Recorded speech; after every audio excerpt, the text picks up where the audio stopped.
মায়ের দোয়া cricket board বলেন, বইয়ের দোয়া ক্রিকেট বোর্ড বলেন, আর খালার দোয়া ক্রিকেট বোর্ড বলেন, কালকে কিন্তু অলরেডি হোয়াইট ওয়াশ হয়ে গেছে ওয়েস্ট ইন্ডিজের সাথে। আমরা লাস্ট ওয়ানডেতে 321 রান করিও আমরা কিন্তু জিততাম হারিনি, বুঝিনি। 321 রান করি, কালকে ম্যাচটাতে হারলাম কাল জন্য। আসলে আমরা ম্যাচটা হারছি কাল লাই মিরাজের দোষে কেন, ক্যাপ্টেন্সির দোষে, নাকি বলার গো দোষে, ফাস্ট বলার গো দোষে, নাকি আমাকে স্পিনার বলার গো দোষে? আর এক নম্বর দোষ কিন্তু ব্যাটার গো দোষ ভাই। দেখ অনেকে কইবেন ভাই কিল্লে ব্যাটার গো দোষ দিন, ব্যাটার গো দোষ কিল্লে দিতেন না ভাই। এক কথা শুনেন, বাংলাদেশে যখন আমি ব্যাটিং করতে তখন বুঝছি যে এটা ব্যাটিং কিরিজ, ব্যাটিং কিরিজ ভাই।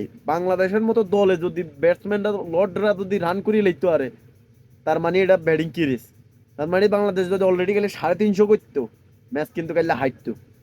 বাংলাদেশের প্রথম অবস্থায় বাংলাদেশের রান করার দরকার হচ্ছে সর্বনিম্ন 350 রান, ফাইট করার মতো একটা রান। আর এরা কালকে এমন ফিডারিংটা ফিডাইতে ভাই 27 বল আগে ম্যাচটা জিতিয়ে লাইছে। আপনি দেখেন এই জায়গার ভিতরে কিন্তু বোলার গো করার মতো কিছু নাই, বিশেষ করে ফাস্ট বোলার করে। ফাস্ট বোলাররা অত্যন্ত ভালো বোলিং করছে। আর একটা আপনি জিনিস চিন্তা করেন, বাংলাদেশে প্রথম অবস্থায় আপনার এই তিনটে আপনার ফাস্ট বোলার দুইটা নিয়ে খেলাইছে, এটা একটা লোক গলত প্রথম অবস্থায়।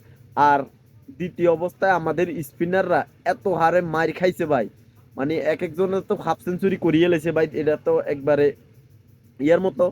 আর আমাদের ব্যাটসম্যানরা আর একটু ভালো খেলা দরকার ছিল, যেহেতু এটা ব্যাটিং কিরিস।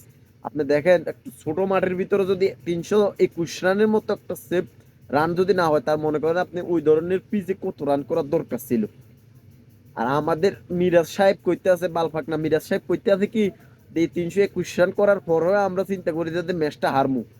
আরে ভাই তোমাদের বডি ল্যাঙ্গুয়েজ, তোমাদের খেলার ইয়া দেখে তো মানুষ পাবলিক বুঝিয়ে লেছে তোমরা হারার লাগে ম্যাচটাই এগোচ্ছে। তিনটা ম্যাচের ভিতরে আপনারা দেখেন প্রথম ম্যাচটা আর শেষের ম্যাচটা এত ভালো আপনারা শুরু করার পরও ম্যাচটা হারা লাগতেছে কি জন্য ধরেন। আর এত বাজে বোলিং স্পিনাররা করছে। আপনারা অনেকে হয়তো বলেন যে সাকিবের জন্য সাকিব থাকলে হয়তো ভালো কিছু হইতো, হয়তো সাকিব ভাই থাকলে ভালো কিছু হইতে পারতো। তবে বাংলাদেশ যে ম্যাচটা হারছে, আসলে বাংলাদেশ একবারে বাজে খেলে হারছে, বুঝছেন। আমি বলবো না যে কিছু কিছু প্লেয়ার ভালো খেলছে ভাই। দেখেন জাকির হোসেন, মোহাম্মদুল্লাহ ভাই, তারা কিন্তু অত্যন্ত ভালো লেভেলের ক্রিকেটটা খেলছে।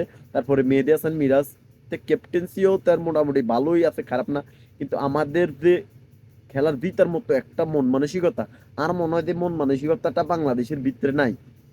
বাংলাদেশের ভিতরে ওই মন মানসিকতা না যে বাংলাদেশ ম্যাচটা জিতবো, ওই ধরনের মন মানসিকতায় তাদের ভিতরে দেই না, বুঝিনি।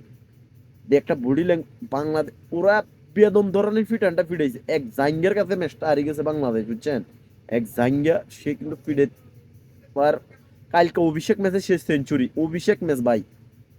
বুঝেন ওয়েস্ট ইন্ডিজ কিন্তু এত বড় ধরনের দল না যে বড় দলের কাছে আমরা হাইরে গেছি। ওয়েস্ট ইন্ডিজ কিন্তু মাঝারি আকার, তারা চ্যাম্পিয়ন ট্রফিতে নাই। তা মনে করেন কি ধরনের দল তারা, তারা 9 নম্বর সিরিয়ালে, 9 নম্বর সিরিয়ালের দল। আমরা তাদের কাছে হোয়াইট ওয়াশ। আমরা চ্যাম্পিয়ন ট্রফিতে যাই কি করবো ভাই, চ্যাম্পিয়ন ট্রফিতে যাই খেলবো কি করবো?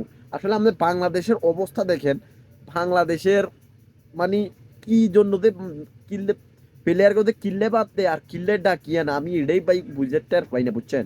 কি যে আফিফ হোসেনকে কি জন্য ওদের বাদ দিছে, আবার কি জন্য ওদের ডাইকে আনলো, আমার এটাই মাথা ধরে না। এটাই আমার মাথা ধরে না, বাংলাদেশের প্লেয়ার করে কি দেখা দলে নেয় আর কি দেখা দল থেকে বাদ দেয়, আমি এটাই বুঝতে পাই না, বুঝছেন। বাংলাদেশে আসলে আমি দেখেন, বাংলাদেশে মোহাম্মদুল্লাহ কিন্তু আজকে মোহাম্মদুল্লাহ এই জায়গায় আসে নাই। মোহাম্মদুল্লাহ আসার পিছনে বহুত বহুত বহুত ইতিহাস আছে। মোহাম্মদুল্লাহ ভাই প্রথম অবস্থা অনেক বেশি ডট খেলতো, অনেক বেশি টাইম দিছে তাকে, তার কারণে আজকে মোহাম্মদুল্লাহ হয়েছে। মোহাম্মদুল্লাহ কিন্তু আজকের একদিনে মোহাম্মদুল্লাহ হয় নাই, একদিনে হয় নাই। বাংলাদেশ আসলে তিনটা ম্যাচে আসছে, আসেন সামনে আরো টি-20 আছে 15 তারিখ, 17 তারিখ টি-20, অবশ্যই দেখার আমন্ত্রণ রইল। আর টি-20তে পরে আরেকটা ভিডিও আইতেছে, সবাই দেখার জন্য আমন্ত্রিত। ভালো থাকবেন, সুস্থ থাকবেন, আসসালামু আলাইকুম।